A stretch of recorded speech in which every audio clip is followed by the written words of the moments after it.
you kind of box what all the wires are going into and out of. You want to upgrade the ESC to something that has a little bit more, it can handle more amps than the stock system, although I think you can use the stock system with this. It might not be good for the motor because brushless and brush motors use different speed controllers.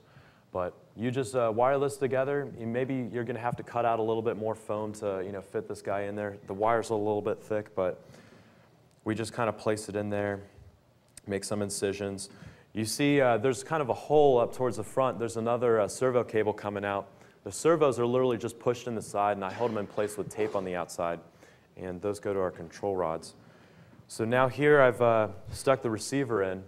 And at this point, the plane is actually a fully functional remote control model airplane. We've got the receiver that's plugging into the ESC and into the two servos on the outside of the plane.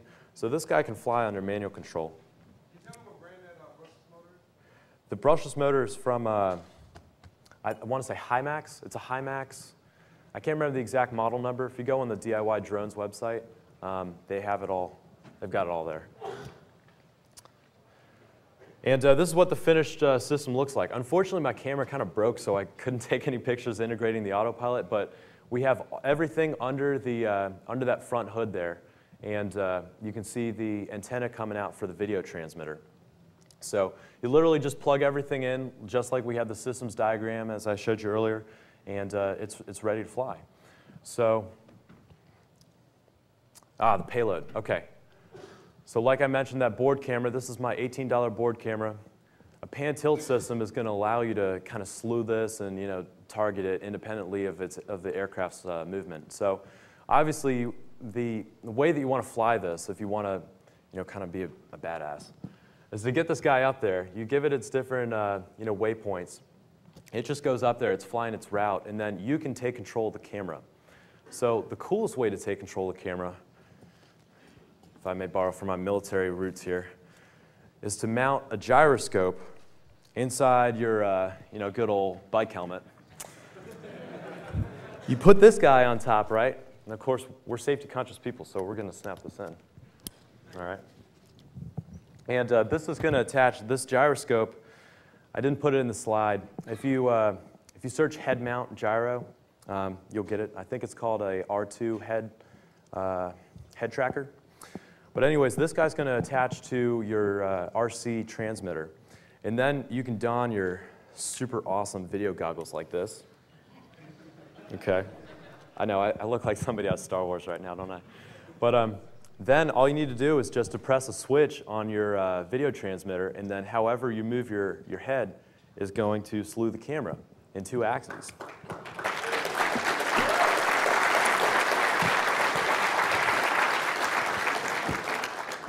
Now, I didn't come up with that system.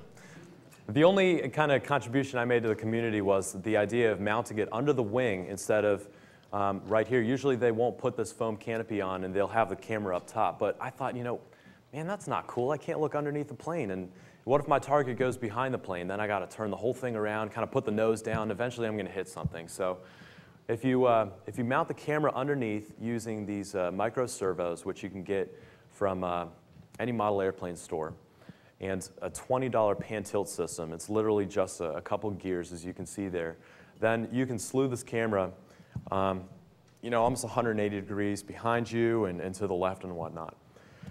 So let's see. Oh, movie time. All right.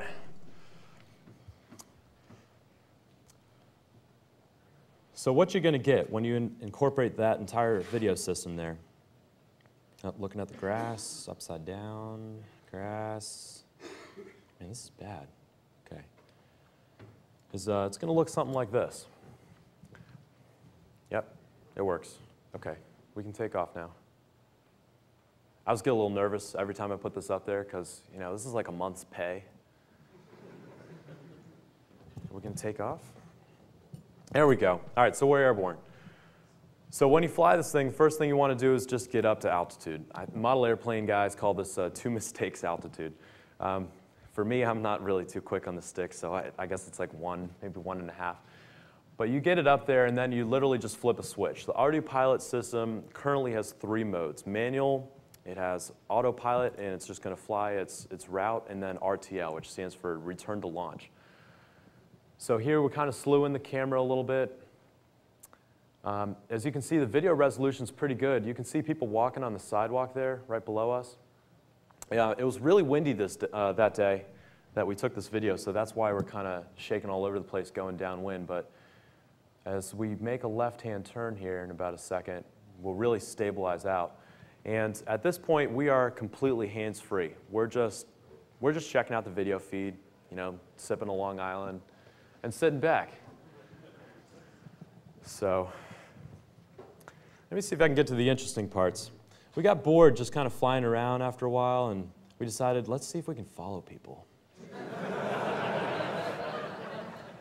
So turns out it was a little too windy to get like really low and, you know, kind of freak them out. You can sneak up on people from behind. I'm telling you, this thing's great.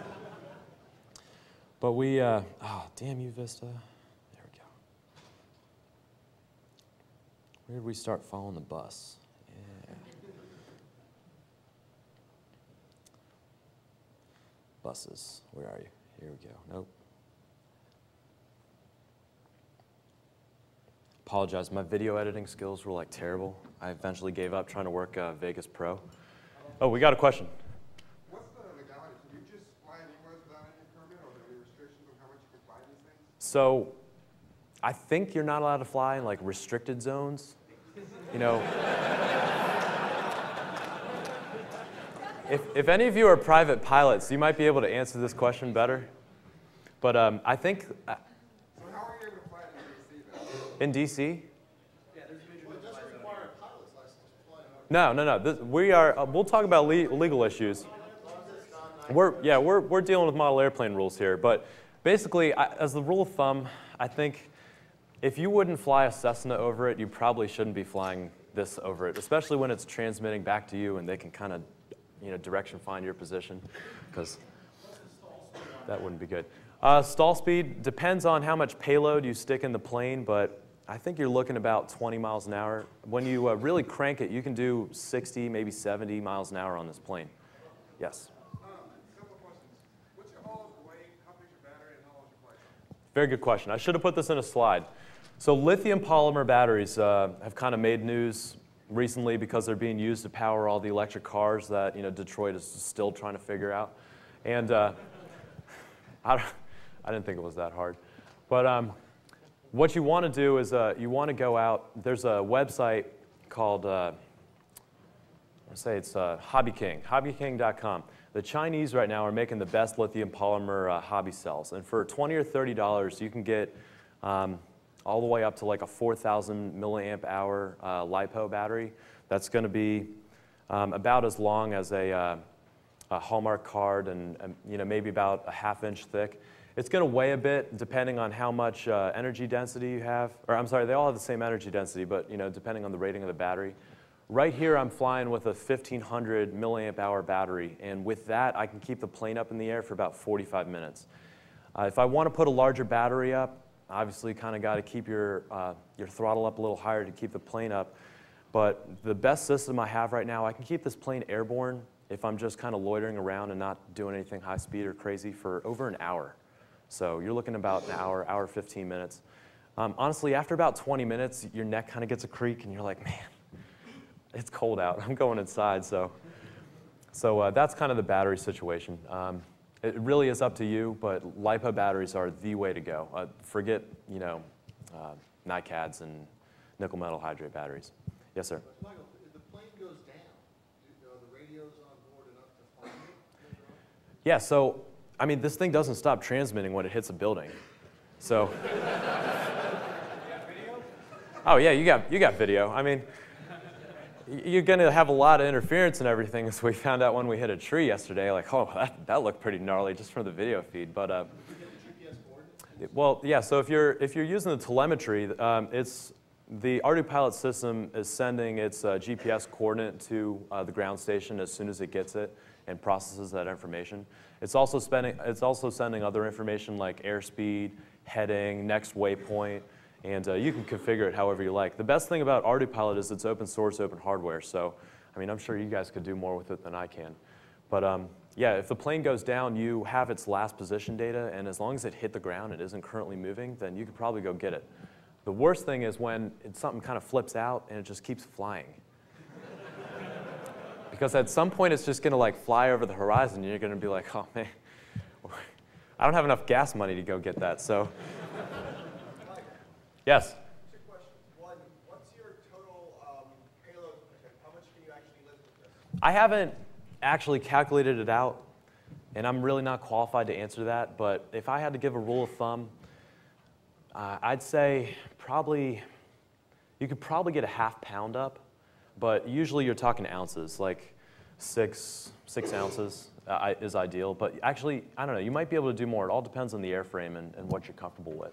Also, did you have to counterbalance for the, maybe which variant? Did you have to counterbalance? Yes. A funny story about that, guys. So, if anything, thank you. If anybody knows anything about airplanes, then you know that you have to, you got to keep them balanced. And if they're not balanced, then they don't really tend to fly very well. One day I was messing around and I had a really heavy payload and I just kind of popped that out and I didn't rebalance the plane. You have to find its center of gravity and make sure that everything orients around that.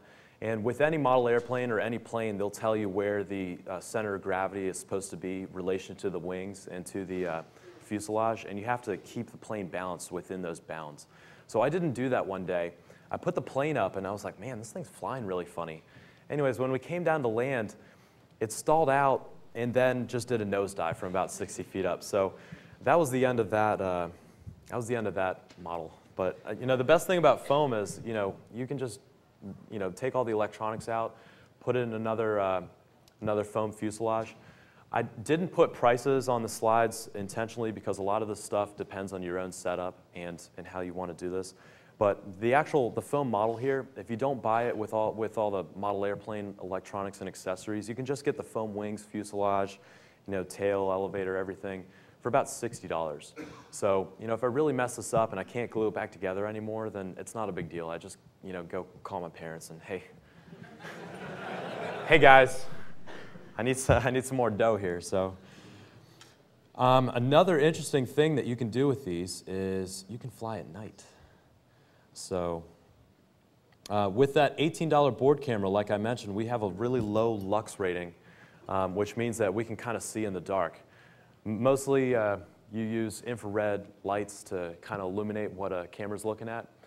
But this was taken about 45 minutes, maybe an hour after the sun had gone down in northern New York. And as you can see, the horizon right there, you know, it's all lit up. The sun is set, and I assure you, like, I couldn't see my fingers, you know, 6 inches in front of my face. But all the lights on the ground, and we had a little bit of cloud cover, so it was good illumination. Now I take that back. We did not have good cloud cover, so there was, you know, good moon illumination. And you can see that, I mean, it's almost like daytime, except you have all these bright lights. And so, oh, question over there. Yeah, you were talking about the lithium polymer battery earlier. Yes. Are you running a single power source for everything, or are you running different power source for the electronics and for the motor? That's a good question. Normally, And if the former, have you run into any noise problems? okay, so the question was, if you're using a LiPo battery, are we using a primary battery source to power everything, or are we using multiple batteries to, you know, kind of splice everything out? Because you get noise issues in the power. And the answer is it all depends on your ESC. If your electronic speed controller does a really good job of filtering out the noise from the motor, and then the regulated power that gets sent to the receiver and to the ArduPilot and everything, then you can get away with one battery. But generally how I do it is I use one battery for the payload, because the video transmitter has absolutely terrible feedback down the power source, and that would, I suspect, really mess with my microcontroller. And so just to be safe, I keep that on a totally separate battery. And then the whole autopilot system and the motor are all on its own separate system. So usually I fly with 2 batteries. One's going to be huge. It's going to be, you know, about 2,000 milliamp hours generally is what I fly with. And then the payload battery will be anywhere from 500 to 1,000 milliamp hours, which is really small, very lightweight, depending on the mission length. So you want to do a power budget ahead of time, and really you only want to put the amount of battery power up in the air that you need for your mission, because anything extra is really just kind of a waste. You're making the plane heavier, and you're going to get worse flight performance out of it. Yes, in the back.